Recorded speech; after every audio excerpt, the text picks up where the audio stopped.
I never imagined I would live like this. My family has been wealthy for generations. I was set up by my parents and married a man from a fairly affluent family. While it wasn't a love match, we had a great relationship. We had a son right after we got married, and my husband's business was doing well. Even though he was busy with his business, he spent a lot of time with our son, and we went on numerous trips. Our family albums are filled with photos from our travels. But when our son was in high school, my husband died in an unfortunate accident. The young driver at the time, barely in his 20s, was able to survive. His name was James. James said he would spend the rest of his life making amends for his mistake and promised to stay by my side. I've been living as a widow for 10 years now. My son filled the void left by my husband, who was the most caring and kind man I've met, even though we were set up. My son grew up healthy and intelligent. Thanks to the money my husband had earned, I could support his education without any financial worries. As a parent, you always want your child to grow up well, find a good partner, and have a stable marriage, right? It would have been possible if I just looked at my son, but the harsh judgment towards a single mother hurt me a lot. I told my neighbors that I was lonely. They seemed to comfort me, saying things like, "I understand, hang in there. My husband is as good as gone." But the rumor that came back to me was that I was a stubborn vixen who lived alone because I couldn't trust men, even though I had a lot of money. I couldn't trust anyone because they hurt my feelings. I was also afraid that my son would get hurt, so I never expressed my opinions. When I tried to have a conversation with the neighbors, my news spread faster than any rumor. Needless to say, I was lonely, and I continued to endure without finding the meaning of life. I live in a neighborhood of single-family houses. My house is a two-story house with a beautifully landscaped garden. Many of the surrounding houses are also owned by wealthy people.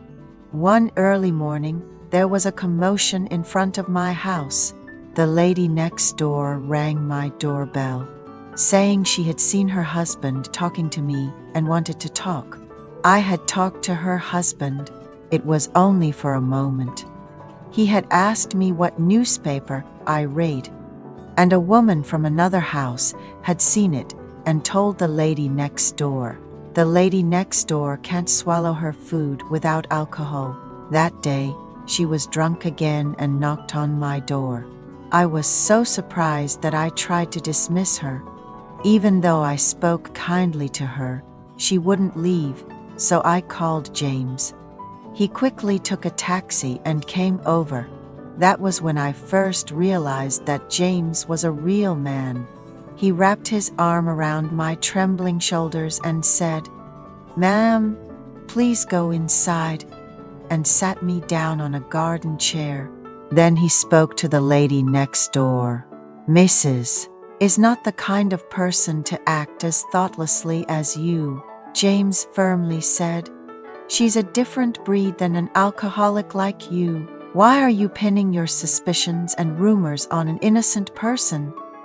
If you continue to make a scene, I'll call the police, so go back inside now." The neighbor's wife, who had been spreading false rumors about me because I was without a husband, quickly retreated when James showed up. The neighborhood, well aware of the neighbor woman's usual suspicion towards her husband, watched the scene unfold with a resigned expression, then retreated into their homes. Not to brag, but I took after my parents in many ways, especially my slender figure and above-average height for women, and a pretty face that didn't need any plastic surgery. Even without trendy eyebrow tattoos or skincare, I looked 10 years younger than I actually am. Despite all this, There was a lot of gossip about me raising my son alone. They said they couldn't imagine what I was up to when I wasn't with my son. Such words hurt me, so I became more and more depressed, trusting only my son and James. After that incident, I began to feel a new emotion towards James. I felt I should be nicer to him because he stood up for me in the most difficult moment. And although he was much younger than me, I thought he was strong and manly. The business my husband left behind was running smoothly, and the employees who worked with my husband were working diligently, so I didn't have to worry about it. Holding on to the wealth my husband had left, I resisted temptation. When the real estate boom was happening, I thought I should try something too. If my parents gave me good information, I went to see the land with James, who was a chauffeur. James was more careful when driving after my husband's accident. We traveled so much to see the land in the city and in the countryside that sometimes we couldn't return home on the same day. In those cases, we had to sleep in a nearby hotel. We had dinner with James and booked 2 rooms for a good night's sleep. As I spent more days with James, I felt that he was very gentle, responsible, and tight-lipped. You know, chauffeurs tend to know the family affairs of their owners and handle them. I'm not the head of a corporation or anything, but I know a lot of important information.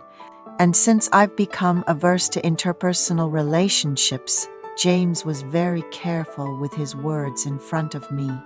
One day, we went to see a good spot in the countryside and had a meal at a nearby restaurant. James didn't drink in front of me, but that day, we decided to leave the car at the accommodation and have a proper drink. James doesn't have parents. He was born to a single mother and left in an orphanage. As soon as he graduated from high school, he became a chauffeur for my husband, and now he's in his 30s. He's a few years older than my son. I've ridden in a car driven by James for a long time, but I haven't had much conversation with him. That's how depressed I was for a long time. But as I traveled around the country and got out more, my mood improved. I felt like I hadn't paid enough attention to James's life. I asked James, "What do you do after work? Do you have a girlfriend?" James shyly lowered his head and said he didn't have a girlfriend. James is tall and handsome. He's always dressed in a suit while driving, but I told him to dress more comfortably. James said that if his attire becomes disheveled, his mind would too. Yes, I must confess, there were more than a couple of times when my heart fluttered at the sight of James in his suit, but I couldn't reveal my feelings outright.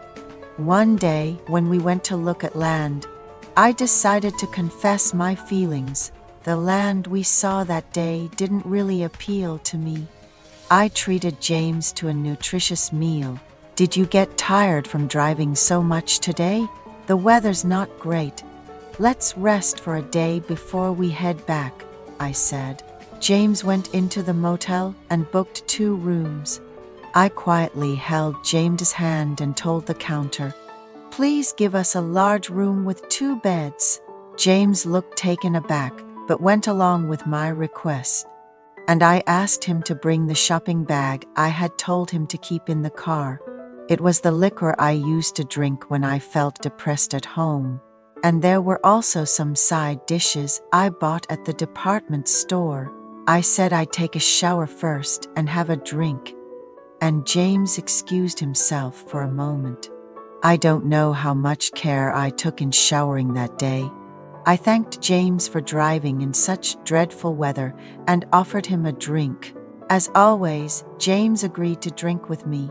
I told him not to be nervous as I had something difficult to say, and to listen to me as if I were his older sister. "James, we're both lonely. How about being my man just for tonight?" I asked. James' ears turned red, and he silently replied, "Yes." And so we awkwardly made love. James confessed that he had never had such an experience before at his age. He also confessed that he had been in love with me since the time my husband was alive. He even said he sometimes felt jealous of my husband. He said he cried a lot seeing me struggling after my husband passed away, and he decided not to look at other women and stay by my side. He said he couldn't stand it when I was being harassed by the neighbor man that early morning, and that's why he wanted to become my man. Hearing James's words, I was so touched that we made love again. The next day, we returned home in a good mood, and the way we addressed each other changed to honey. Of course, we were careful when my son and daughter-in-law were around. My son's wife looked at my face and asked if something good had happened, and if we had made a deal on the land. I just smiled in response. After that, I put a more comfortable mattress in James's room at my house so he could rest without getting tired. On days when my son and daughter-in-law don't visit, we make love whenever we get a chance in James's room. Nothing changed about James, but I started feeling strangely jealous whenever my daughter-in-law spoke a word with James. However, it didn't seem like they had anything going on. I planned to openly reveal my relationship with James to my son and daughter-in-law and register our marriage with James. It's my turn to repay James, who has waited and trusted me. Despite our almost 20-year age difference, I plan to support whatever James wants to learn. I have no regrets about James. Although I can't have a child with James, I want to spend the rest of my life loving him. I am desperate to spend the rest of my life happily with James, regardless of what people say. My wish isn't too much, is it?